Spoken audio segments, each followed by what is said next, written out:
This is the third part to our Go Wags Parent Night, and there are just two things left I wanted to share with you.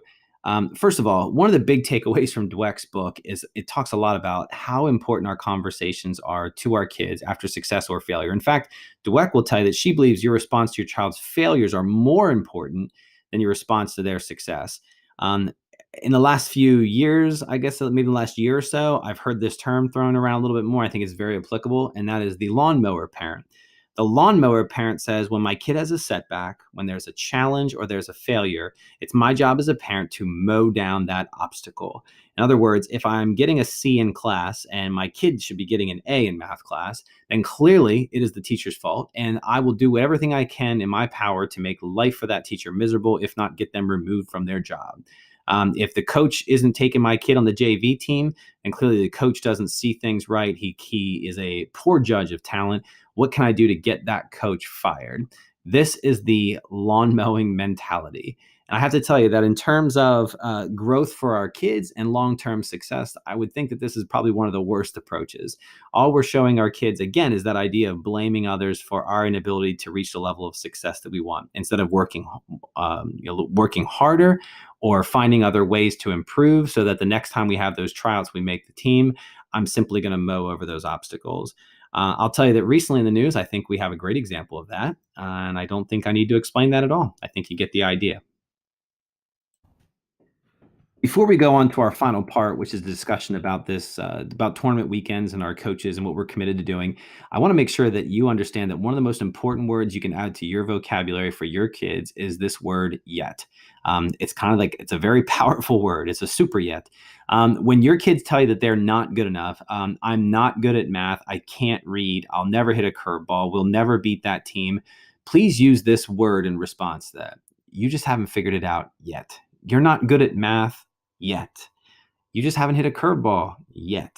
We haven't beaten that team yet. That word yet lets them know that there's still this opportunity to grow, get better, and to change the outcome in the future. When we just acknowledge those statements that says, yep, you're right, you'll never do that, or oh my gosh, we'll never beat that team, we're just solidifying that fixed mindset in our kids. So this word yet is a very powerful word. It is a game changer. So anytime you have the opportunity where you hear your kid have that negative self-talk, have this word in your vocabulary ready to use. I work in an Eastern New York school district, and my school is Wrightsville, and we talk a lot about this in our school. And so a lot of people think that when you have a challenge or an obstacle in life, you're either a success or you're a failure, excuse me. But at Wrightsville, we teach our kids to say when there's an obstacle and you're not successful right away, it's not a failure, it's a not yet, it's a not yet, it's a not yet. Ultimately, it can be a success. So that's a summary of Dweck's research, growth mindset. I hope you get several takeaways as to ways that you can speak to your kid, to your athlete, to help them reach their maximum potential. The last part of this evening was spent talking about what you can expect from us on the weekends and what we'd like to expect from our parents and our players.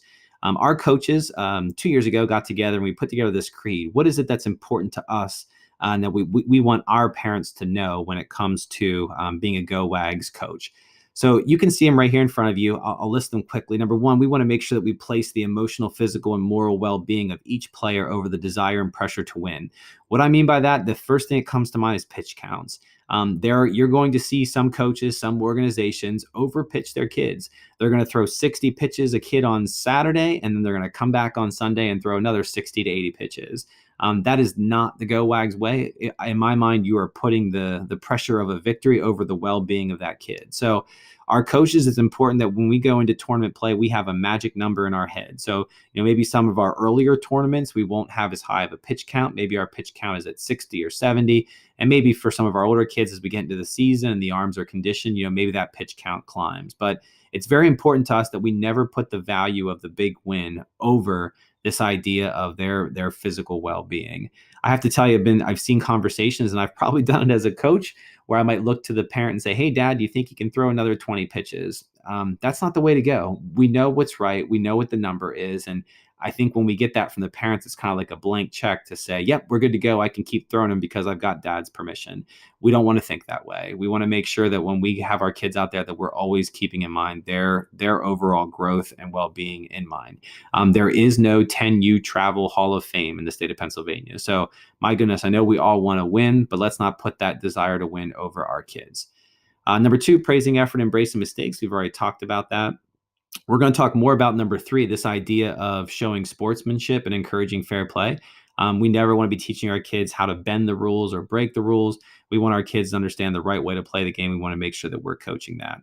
I've encouraged our coaches to make sure that we do as best a job as we can to communicate our expectations. So that can come through a series of meetings or emails, but just ways that we can make sure that we're all on the same page. Frustration typically comes from unmet expectations. So let's make sure that we're clear with our expectations in the very front. So, hey, this is where I see your kid. Here are areas that he can get better in.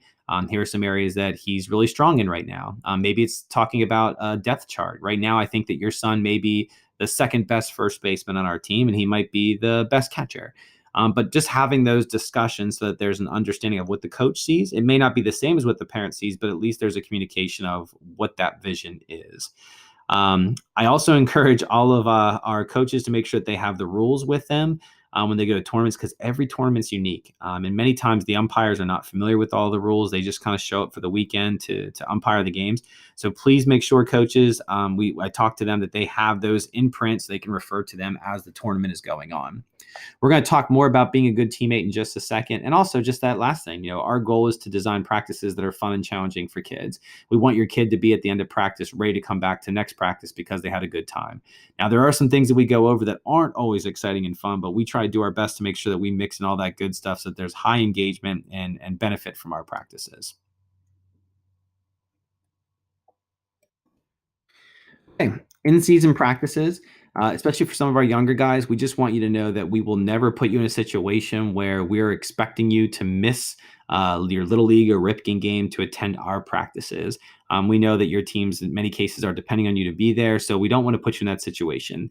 We do ask you, though, if there's ever a conflict, let's say on the weekend, that we ask you to consider your travel team the priority over maybe your rec organization. I know there's going to be special situations, and of course, those can be discussed with your coach, but just the idea that just like your rec or local Little League team is depending on you during the week, there's others that really need you for the weekend play. So we ask that you try to give us the priorities on the weekend, whereas during the season, we understand that there's going to be conflicts and you may not be able to make all of our practices.